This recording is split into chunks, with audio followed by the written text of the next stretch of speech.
Hi everyone, in front of me I've got HONOR MagicPad 4 and let me share with you how to reset camera preferences on this device.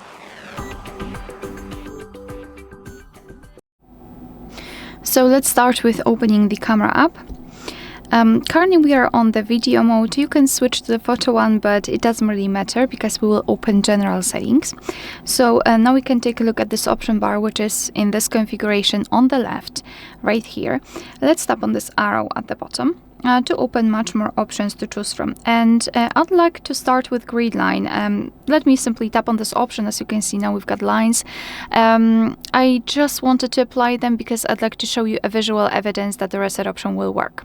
So we've got the grid lines applied, so now simply tap on this settings icon or the gear icon, which is at the very top of this panel.